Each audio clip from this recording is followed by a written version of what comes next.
Hello, everybody, and welcome to the fourth ever episode of Lombardi Party. Whoa! Now, before we get into things, I do want to apologize. I wasn't here last week, unfortunately. Not only was I sick, but I was sick to my stomach after watching that Packers-Eagles game last week. And we'll go over that in just a second, but for now, let's just mellow out. I hope you're all having a good week. I'm having a great week. Not only did I get to see my Packers win a game that I thought we were going to lose, but I'm not sick anymore. My girlfriend's not sick anymore. We're doing great, and we're doing great. And let's get into this. Obviously, biggest thing that happened this week, Packers beat the Colts. And it's excellent because we didn't have Jordan Love. A lot of us were, including myself, honestly, was expecting to lose this game. I thought 1-2 was going to be the best that we could be when Jordan Love came back. And now we're 1-1 in a good position to go 2-1 next week, even if Jordan Love doesn't come back. So that's incredible. And we have to point out Malik Willis. He was excellent. He was a game manager, and I want to say what that means. Game manager has become a term that a lot of people use to disparage quarterbacks like Brock Purdy. I heard people calling Cam Newton a game manager at one point. Jared Goff is a game manager. Kirk Cousins could go in that category. This is not a bad thing. A game manager is somebody who doesn't need to go above and beyond, but they don't make mistakes. They run the offense well, and that's what Malik Willis did on Sunday. 12-14 passing, 8.7 yards per attempt, 1 touchdown, no interceptions, an 82.4 QBR, and 126.8 passer rating. That is really, really good. He also had 41 rushing yards on 6 attempts, so that's also good. And I just have to apologize to him. Malik Willis, from the bottom of my heart, I am sorry. Like I said, I expected the Packers to lose this game. I did not think the defense would play as well as it did, and I'll get to that in a second. But more importantly, I expected Malik Willis to make more mistakes, or at least some mistakes. He was 12 of 14, like I said, but one of those is a perfect ball to Dontavian Wicks that he drops. And if I remember correctly, the other one was also a drop ball, but I could be wrong.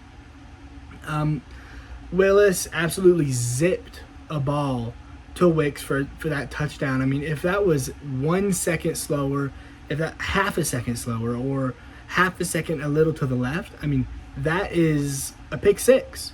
And we got a touchdown from him. He airs it out only one time in this game, but when he does, Romeo Doubs just makes a play like not a lot of people can make. I thought it was Randy Moss, but no, that's Romeo Doubs, and he got up there. And you could really see Malik Willis get comfortable as this game went on. It felt like he learned the offense during the game, which is really hard to do. And we have to remember, he came in 3 weeks ago. That is no time to learn an offense. And yet he came in, he stepped up, he got us this win against a good Colts team. I saw people saying Packers were going to lose by multiple touchdowns, 3 touchdowns. And we only give up 10 to the Colts. Malik Willis, if for some reason you're watching this, that would be awesome, you have my deepest apologies. You earned a spot in this league, and when you ran headfirst into traffic instead of throwing on that third down because Josh Myers threw up on the ball pre-game, you made a fan of me. So thank you, Malik Willis, and honestly, I hope that we see you next week. Now, let's get to the running game, because they were the real heroes of this game. As much as I love Malik, and he did great, the running game is what propelled us in this game. 6 different players all got rushing attempts. Almost all of them found success, and I'll get to that. Josh Jacobs, 32 carries for 151 yards. He was over 100 yards in the first half. He had a long of 34.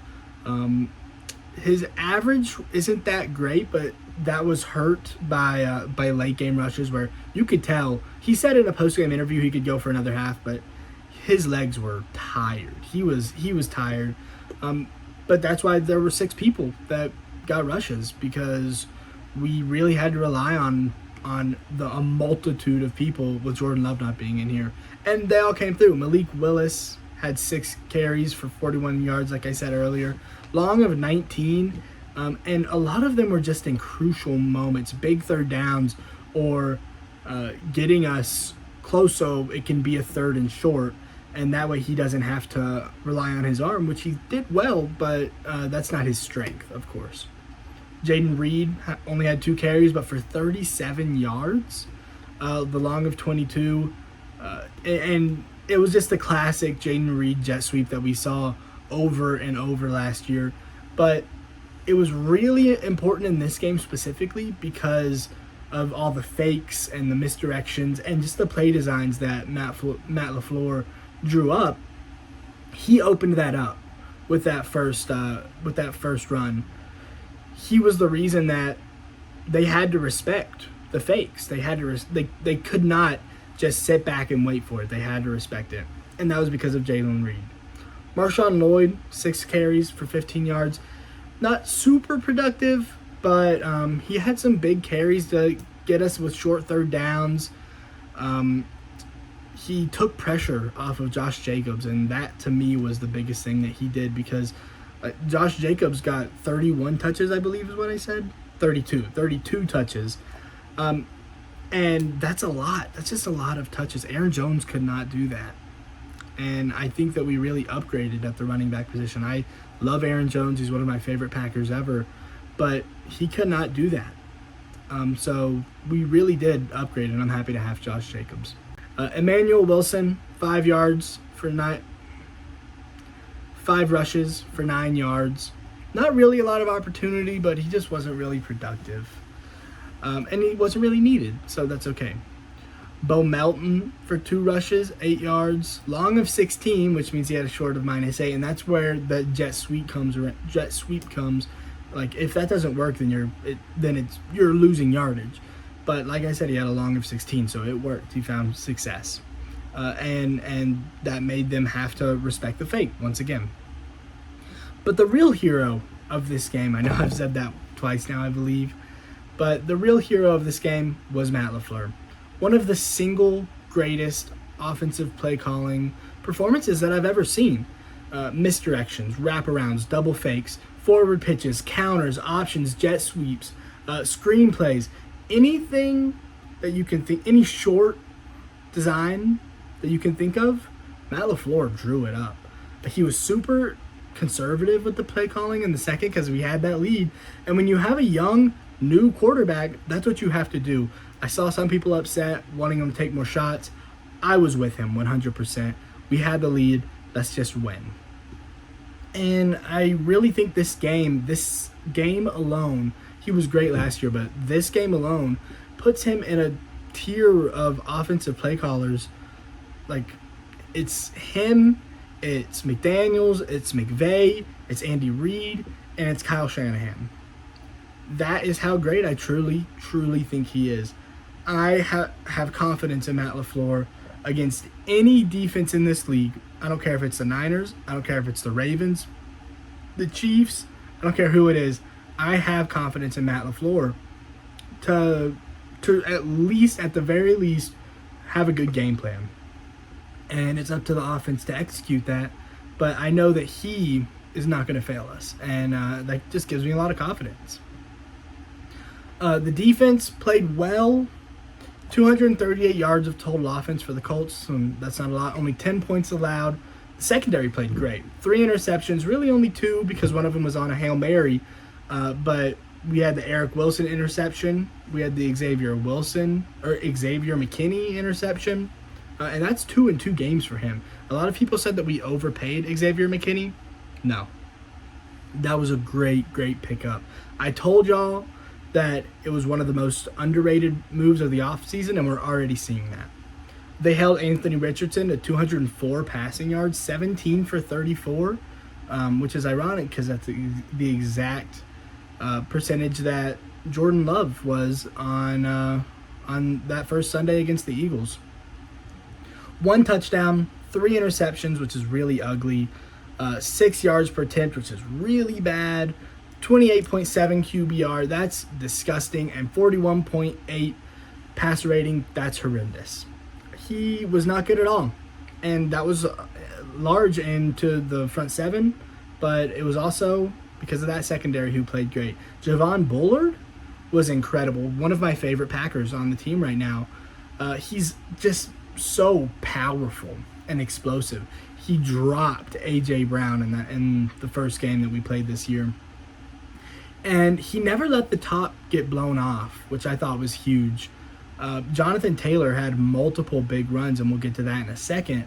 But Javon Bullard never let it get out of hand. He never let him, like, once Jonathan Taylor beat everybody, Javon Bullard was there. He had 5 total tackles in this game, lots of them on Jonathan Taylor. And that's the second amongst Packers in this game. I do want to point out Keyshawn Nixon. That man can't play. He's a good kick returner, but that man cannot play. Completely broken coverage on that touchdown pass to Alec Pierce. I mean, we would have held him to 6, you know? But no, that was bad. We need to find somebody else. I don't know who. I'd like to see Evan Williams get more minutes, but we have got to get somebody else other than K. Nixon because that man cannot play. The front seven was able to get consistent pressure on Richardson. Devontae Wyatt with the one and only sack for the Packers today. But like I said, they were just constantly getting in there, constantly getting past that O-line. Devontae Wyatt had the pressure that allowed Xavier McKinney to get that first interception. I mean, Anthony Richardson just panicked and overthrew the ball, threw it right to Xavier McKinney, and that's Devontae Wyatt right there. Quay Walker had 6 tackles, all solo tackles. That's the most for the Packers in this game. Almost intercepted that ball at the very end that would have iced the game. Instead, it turns into a 15-yard pass, but that's okay. I appreciated him just getting up there. I was just happy that he was able to get a hand on it. It just didn't go the way we wanted. The linebackers did not contain Anthony Richardson very well. Anthony Richardson had a lot of success running the ball, but they played well in coverage. I like Cooper. I want him to get more minutes. Isaiah McDuffie played very well in this game. But like I said, this entire team could not contain the run. Jonathan Taylor ate us alive today.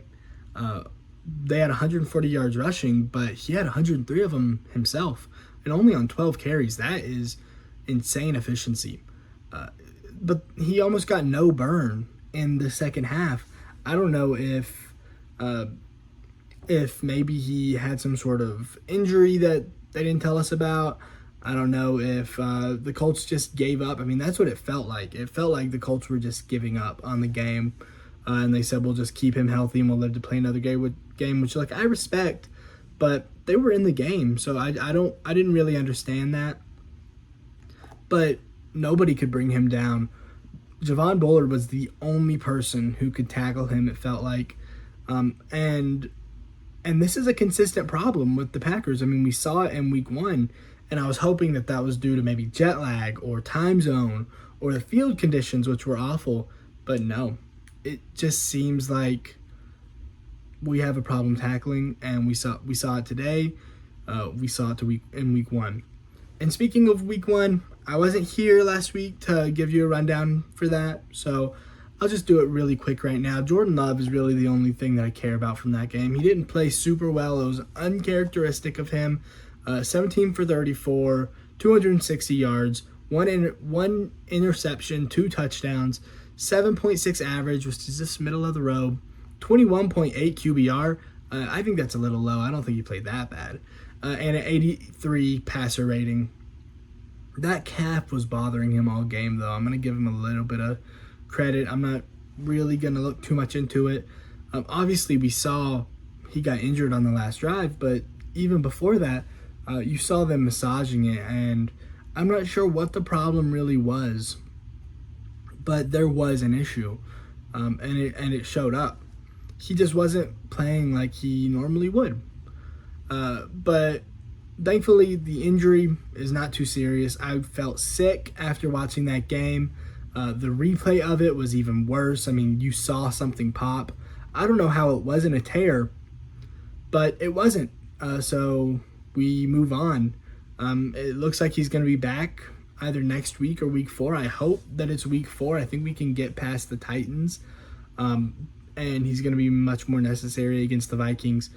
And I just don't want him to get hurt again. I don't see any reason to rush through this, especially when we just beat the Colts, when we know Malik Willis is at least capable to carry the offense. He can't, go above and beyond. He can't push this offense like Jordan Love can, but he can handle it. He can work in it. So I don't want Jordan Love to be brought back. That's really all I care about. Jordan Love is going to need to be better when he comes back. If he plays like he did against the Eagles, then it's going to be some serious regression from him all year, and we won't be a good team. We won't make the playoffs. And I'm thinking that we are going to win a playoff game. I think that we're going to be better than last year. But Jordan Love has got to be at least as good as last year, if not better. So that's all from week 1. Let's look at next week against the Titans. The Titans are not a very good team. They're 0-2. They lost to the Bears. They lost to the Jets. Both decent teams, both with decent defenses. They lost without giving a single offensive touchdown up to the Bears, so that's all just kicking points, defensive points. They lost to the Jets in a one-score game. Jets, I think, are overrated, but I still don't think they're terrible. They scored 17 in both games, so it looks like that's the number to beat, and they gave up 24 in both games. So if we can score more than 17 points, which I'm confident that we can, even though we didn't, then I think we'll win. The Titans have a pretty good defense. Matt LaFleur is going to need to dig into his bag the same way he did against the Colts. We need all the same things, and we need more. And Malik Willis needs to play a safe game again, not make any mistakes. If he does that, I think we can win. Josh Jacobs is also going to need to have another big game. This team is really, really hampered without Jordan Love, and there's a lot of things that need to go right. Luckily, we just have the personnel to make it go right, I think. The good thing about the Titans is their offense is awful. It's really bad. The O-line is not good. They gave up 3 sacks to the Bears. They gave up 4 sacks to the Jets. And like I said, I think they have good defenses, but I think that the Packers have good defense too. Kenny Clark, Devontae Wyatt, they're going to have big games. They have a pretty good wide receiver group, Hopkins, Ridley, Tyler Boyd. It's not as good as the names make it sound, but it's still good. They just don't have a quarterback to throw it to them.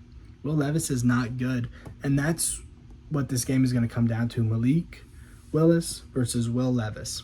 And I'm taking Malik Willis. I think he's got better control over the game. He's a better rusher. Will Levis has the physical tools, but he's just not very smart. He's kind of a bozo. Just doesn't make good decisions. He's got 3 interceptions in 2 games, which is the same amount as Caleb Williams. But and he played good defenses, but still, I just trust Malik Willis with Matt LaFleur more. So I'm going to take Malik Willis in this, and I'm going to take Packers to win it. I'm going to take them 23 with Titans having 13. And we go into week 4, 2-1. And that's really important because the Packers have a really, really tough schedule coming up. Vikings, who just beat the 49ers. This is just, I'm giving all their next games, so 14 games, I believe. Vikings, who just beat the 49ers. That's a divisional matchup. Rams, they have a lot of injuries right now, so that should be an easy win, but it's still Matthew Stafford. That's a top 10 QB matchup. The Cardinals, who just demolished the Rams, and they played the Bills close in week 1. Kyler Murray, I think, is top 10. I didn't have him top 10 before the season, but I have him there now, especially after last game.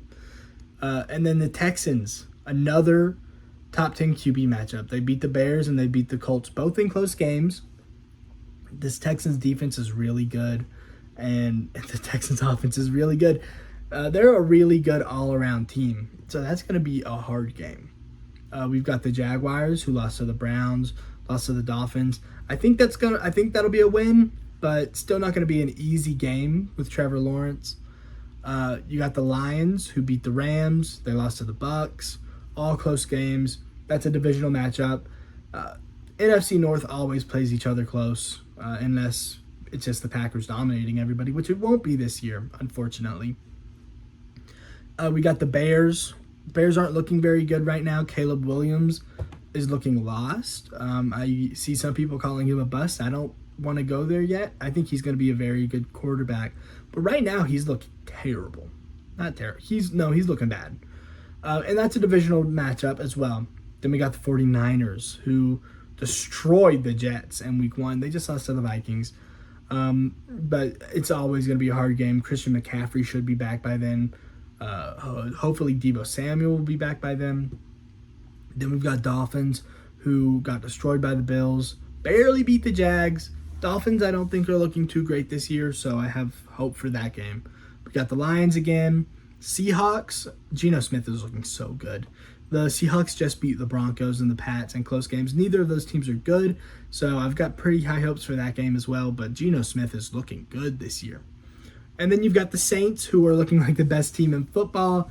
They destroyed the Panthers, destroyed the Cowboys, 47-10 against the Panthers, and 44-19 against the Cowboys. And Alvin Kamara is looking like an early Offensive Player of the Year candidate. He's productive in the passing game, productive in the running game. If it stopped right now, if the season's ended right now, Alvin Kamara would win Offensive Player of the Year. Then we got the Vikings again. Then we got the Bears again. So, looking at that schedule, I think that there's plenty of games that we should win, but the only easy games are the Rams, the Bears twice, the Vikings twice, maybe the Seahawks will be an easy game. That's a tough schedule. Jordan Love is going to need to be elite. And fortunately, I trust him to do that, and I trust him to do that with Matt LaFleur. And I like Josh Jacobs in the running game. But we're going to have to be a really complete team if we want to win 9 games, if we want to win 10 games. And right now, I'm needing to see some improvement, but I think we'll get there. I have faith. So that's my show today. Thank you, everybody, for watching. I appreciate it. I love you all. And I hope that we'll see you next week. Go Packers.